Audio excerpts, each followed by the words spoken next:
नमस्कार, जय हिंद बच्चों। आज हम हिंदी व्याकरण खंड के अंतर्गत अव्यय शब्दों का पूर्ण रूपेण अध्ययन करेंगे एवं उससे संबंधित काठिन्य का निवारण करेंगे।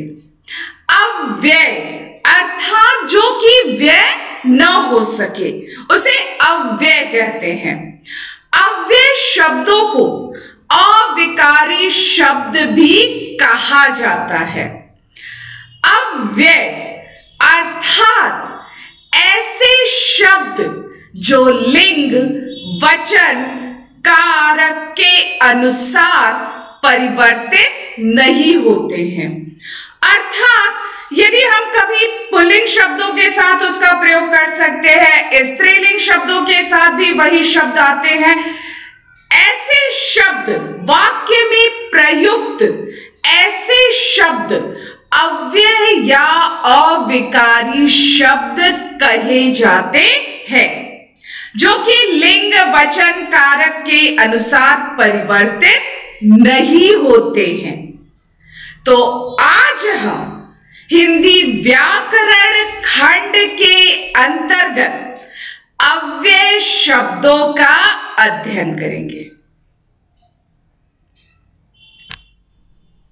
अव्यय शब्द। अव्यय शब्द का शाब्दिक अर्थ है जो व्यय न हो, अर्थात जो कि खर्च न हो। अव्यय को अविकारी शब्द भी कहते हैं, जो कि अभी मैंने आपको बताया था। किसी भी भाषा के वे शब्द अव्यय कहलाते हैं जिनके रूप में लिंग, वचन, पुरुष, कारक, काल इत्यादि के कारण कोई भी विकार उत्पन्न नहीं होता है। ऐसे शब्द हर परिस्थिति में अपने मूल रूप में बने रहते हैं। सरल शब्दों में यदि हम इसे देखें तो वे शब्द जो किसी लिंग, वचन, पुरुष, काल आदि से प्रभावित न होकर एक रूप में बने रहते हैं, अव्यय कहलाते हैं। इनमें कोई भी परिवर्तन नहीं होता है। अर्थात ऐसे शब्द वाक्य में जब हम वाक्य में प्रयोग करते हैं तो ऐसे शब्द जो कि लिंग, वचन, कारक, काल इत्यादि के अनुसार परिवर्तित नहीं होते हैं, वे शब्द अव्यय शब्द कहलाते हैं। चलिए आगे देखते हैं।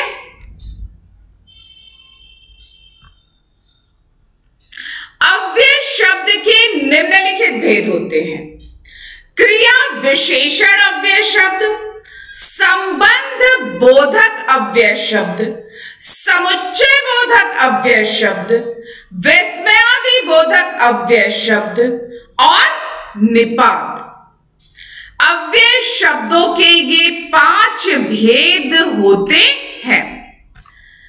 बच्चों, जब हम वाक्य में प्रयुक्त करते हैं, जैसे राम और श्याम घर गए, सीता और गीता घर गई, इस वाक्य में, इन दोनों वाक्यों में कौन सा शब्द परिवर्तित नहीं हुआ?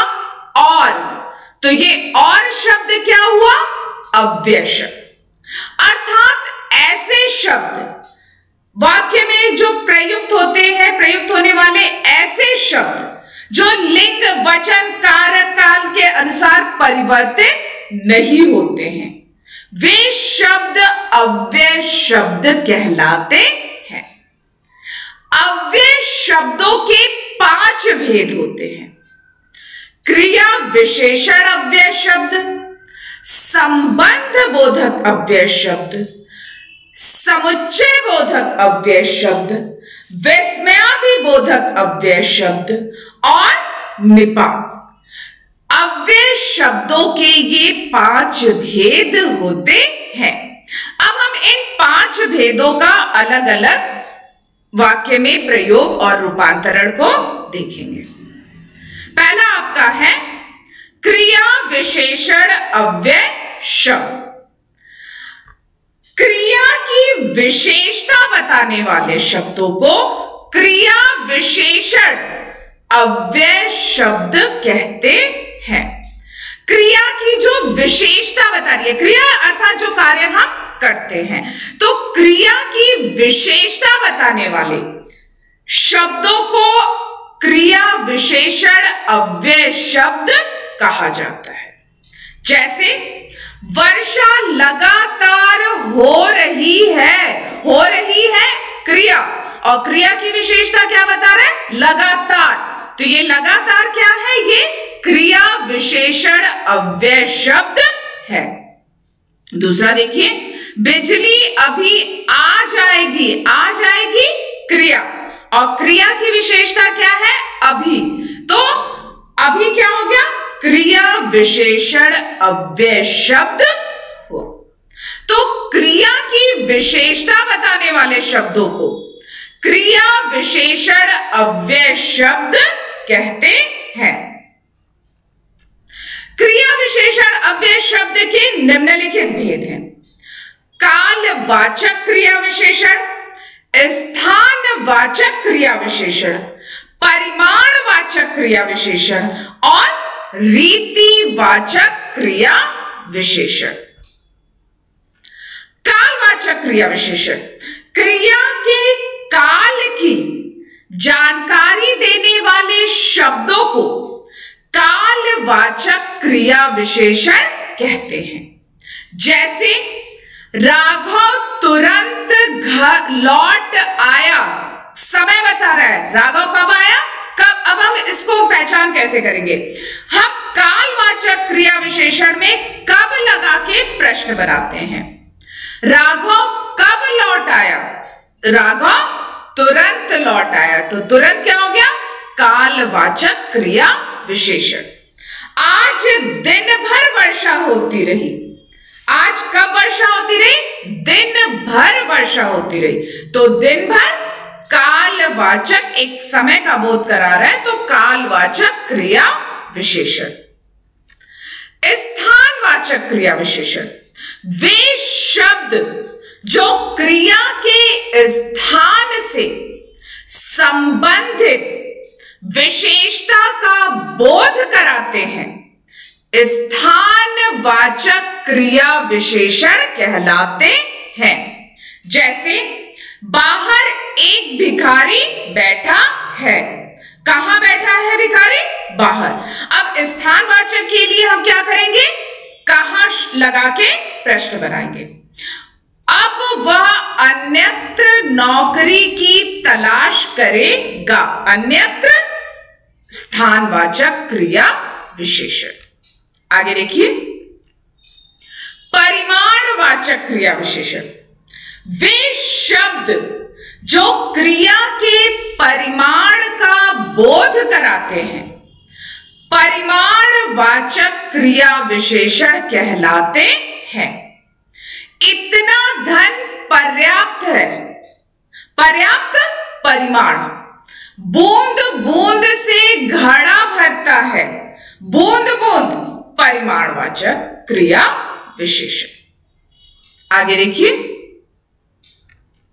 रीतिवाचक क्रिया विशेषण वे क्रिया विशेषण शब्द जो क्रिया की रीति का बोध कराते हैं। रीति यानी एक कार्य करने का एक जो ढंग होता है, वह रीतिवाचक क्रिया विशेषण कहलाते हैं। जैसे लड़का चुपचाप बैठ गया। चुपचाप एक रीति, क्रिया के करने की रीति बता रहा है। मैं गांधी जी के विचार ध्यान पूर्वक पढ़ती हूं। ध्यान पूर्वक एक रीति बता रहा है, तो यहां पर क्या हुआ? रीतिवाचक क्रिया विशेषण शब्द। तो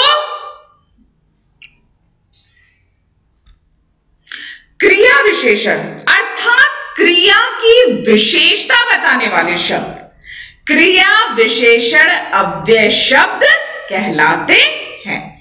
समझ में आ गया? आगे देखते हैं।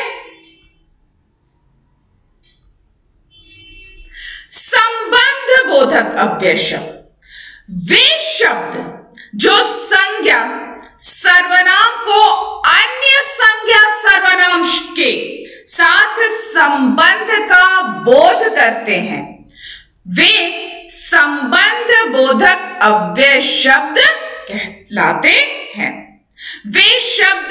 ये शब्द संज्ञा या सर्वनाम के बाद प्रयुक्त होते हैं और दो संज्ञा और सर्वनाम शब्दों को एक साथ जोड़ते हैं।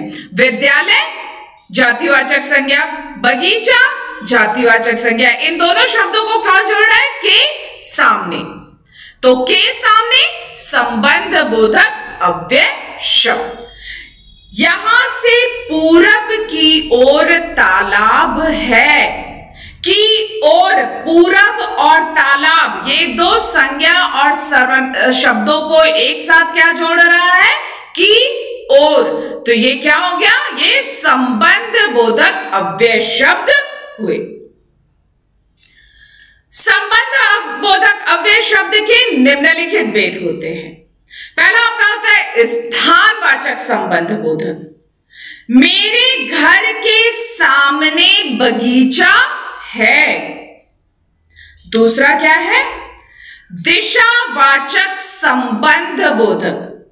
परिवार की तरफ देखो। तीसरा क्या है? कालवाचक संबंध बोधक।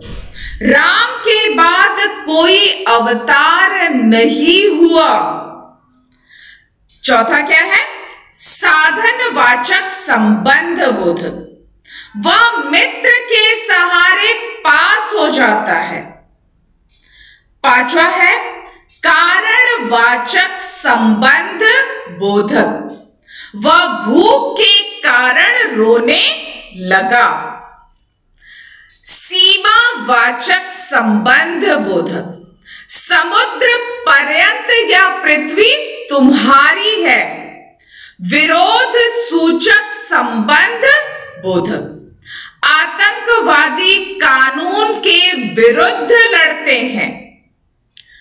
समता सूचक संबंध बोधक। मानसी के समान मीरा सुंदर है। नौवा है हेतुवाचक संबंध बोधक। वह धन से रहित है।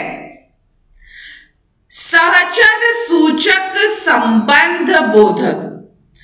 राम के संग सीता भी वन गई।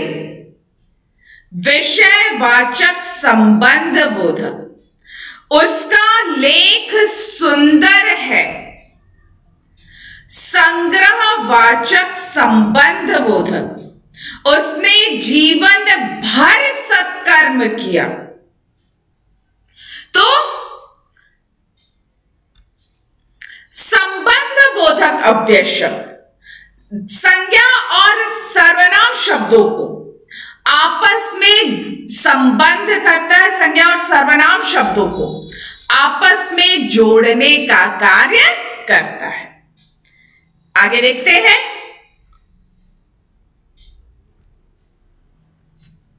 समुच्चय बोधक अव्यय शब्द ऐसे शब्द जो दो या दो से अधिक शब्दों, वाक्यों या वाक्यांशों को जोड़ने का काम करते हैं, वे शब्द समुच्चय बोधक कहलाते हैं। समुच्चय बोधक शब्दों को योजक शब्द भी कहा जाता है। जैसे आयुषी ने कड़ी मेहनत की और आयुष ने कड़ी मेहनत की और सफल हुआ। मैं कड़ी मेहनत एक क्रिया है, सफल हुआ दूसरा क्रिया है, इन दोनों को क्या जोड़ रहा है? और। तो और क्या हो गया? समुच्चय बोधक अव्यय शब्द। फिर आपका आता है अजय ने माता पिता तथा गुरुओं को प्रणाम किया। तथा क्या है, समुच्चय बोधक अव्यय शब्द। समुच्चय बोधक अव्यय शब्द के दो भेद होते हैं, समानाधिकरण समुच्चय बोधक और व्यधिकरण समुच्चय बोधक। समानाधिकरण समुच्चय बोधक अर्थात दो एक समान जो शब्द होते हैं। मीना और नीता आ गई, वह बहुत सुशील है इसलिए मुझे पसंद है। ये क्या हो गया, ये व्यधिकरण समुच्चय बोधक है।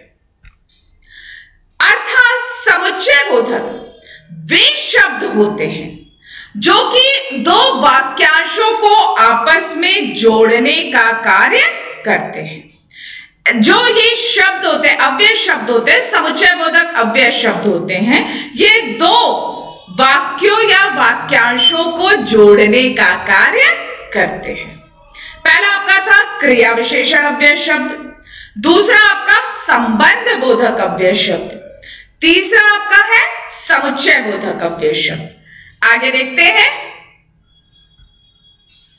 चौथा आपका है विस्मयादि बोधक अव्यय शब्द। वे शब्द जो विस्मय, हर्ष, प्रशंसा, संवेदना, घृणा, तिरस्कार आदि भावों को व्यक्त करते हैं, उन्हें विस्मयादि बोधक अव्यय शब्द कहते हैं। जैसे शाबाश, आगे भी इसी प्रकार के अंक लाना। उपर्युक्त वाक्य में शाबाश शब्द हर्ष और प्रशंसा के मनोभाव को व्यक्त कर रहा है। विस्मयादि बोधक अव्यय शब्द के निम्नलिखित भेद होते हैं। पहला विस्मय, अरे, ए, ओहो, वाह, ये विस्मय आश्चर्य, हर्ष खुशी का बात आता है या उल्लास की बात होती है। वाह क्या खूब, बहुत अच्छे।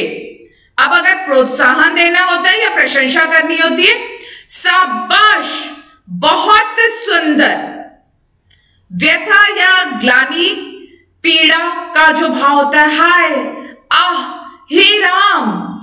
संवेदना, हाय रे, राम, ये शब्द प्रयुक्त होते हैं। आगे देखिए, घृणा का यदि भाव होता है, हट, छी। तिरस्कार, दुर, हट। चेतावनी यदि देनी होती है, बचो, होशियार, अरे। संबोधन, हे, अरे, ओ। आवाहन करना होता है, हे प्रभु, अजी। तो ऐसे शब्द जो प्रशंसा, व्यथा, ग्लानि, पीड़ा के मनोभाव को व्यक्त करते हैं, वे शब्द विस्मयादि बोधक अव्यय शब्द कहलाते हैं। ठीक है, आगे देखिए, निपात, वे अव्यय शब्द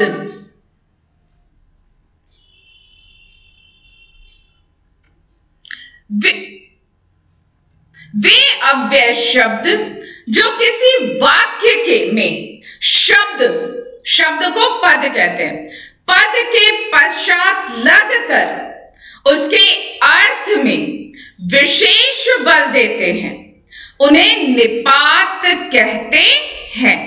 जैसे तुम्हें वहां जाना ही होगा, ही निपात अव्यय शब्द।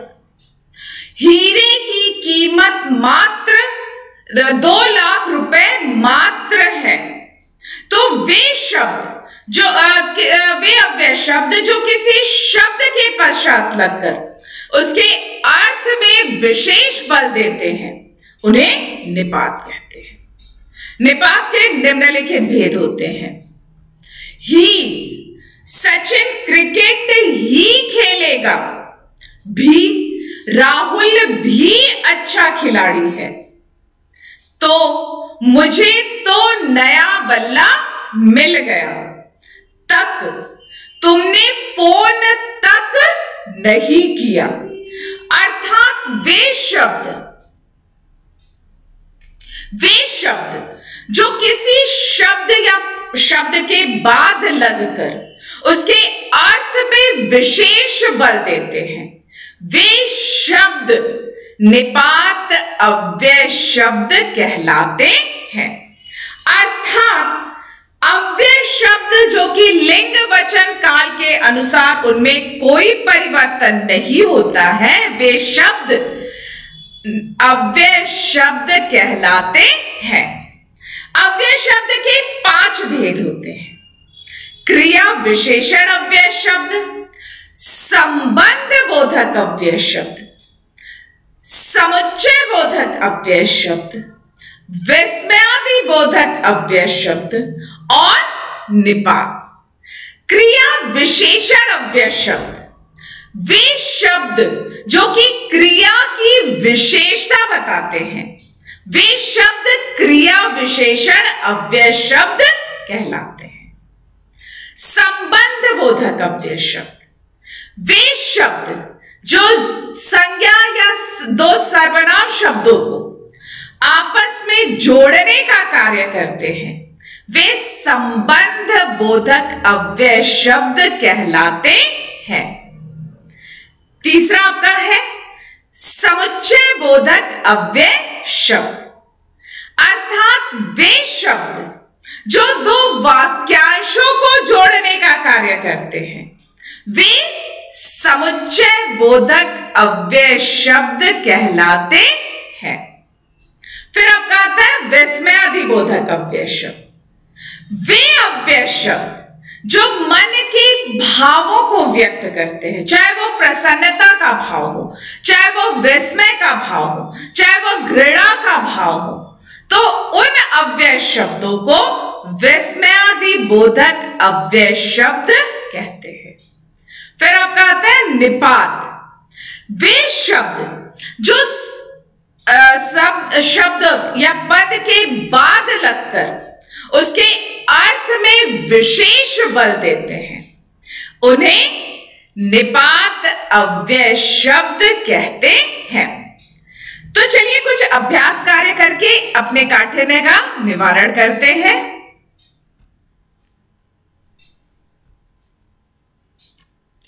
जैसे कछुआ धीरे धीरे चलता है, इसमें क्रिया विशेषण का कौन सा शब्द है? धीरे धीरे, कछुआ और चलता। चलता क्या हो गया? क्रिया। कछुआ क्या है? संज्ञा। और धीरे धीरे क्या है? क्रिया विशेषण अव्यय शब्द। दूसरा देखिए, अरे जरा इधर तो आ, इसमें क्या हो गया? परिमाणवाचक है, प्रश्नवाचक अथवा विस्मयवाचक। अब इसमें प्रश्न तो पूछा नहीं जा रहा है, इसमें विस्मय का बोध हो रहा है, तो यहां पर क्या होगा? विस्मयवाचक अव्यय शब्द। आगे देखिए, उसने आंख फाड़ कर देखा, इसमें फाड़ कर क्या है? अब हम देखेंगे कि विशेषण शब्द है, नहीं, संज्ञा या सर्वनाम की विशेषता बताने वाले शब्दों को विशेषण कहते हैं। क्रिया विशेषण है, देखा क्या है? क्रिया है, तो क्रिया की विशेषता क्या बता रहा है? फाड़ कर। तो कौन सा शब्द हुआ इसमें? क्रिया विशेषण अव्यय शब्द। वह चुपके से चला गया, चुपके से अव्यय का कौन सा भेद है? रीतिवाचक अव्यय, दिशावाचक अव्यय और स्थानवाचक अव्यय। चुपके से एक रीति हो रहा है, एक रीति का बोध करा रहा है, तो क्या हो गया? रीतिवाचक अव्यय शब्द। ठीक है, आगे देखिए, हमें सफलता मिलने तक प्रयास करना चाहिए। इसमें तक क्या है? समुच्चय बोधक है, संबंध बोधक है कि क्रिया विशेषण अव्यय शब्द है। मिलने और तक ये संबंध का बोध करा रहा है, तो यहां पर क्या हो गया, संबंध बोधक अव्यय शब्द। वहां मोहन के अथवा और अलावा कोई नहीं था, तो यहां पर क्या शब्द आएगा, अलावा। तो वे शब्द जो कि लिंग वचन काल के अनुसार परिवर्तित नहीं होते हैं, वे शब्द अव्यय शब्द कहलाते हैं। अव्यय शब्द के 5 भेद हैं। क्रिया विशेषण अव्यय शब्द, संबंध बोधक अव्यय शब्द, समुच्चय बोधक अव्यय शब्द, विस्मयादि बोधक अव्यय शब्द और निपात। तो बच्चों, अव्यय शब्द आशा है कि आपको पूर्णतः स्पष्ट हो गया होगा। अभ्यास कार्य आप स्वयं पूर्ण करने का प्रयास करेंगे, ठीक है। तो आज की कक्षा को अब मैं यही पूर्ण विराम देती हूं। जय हिंद, जय भारत।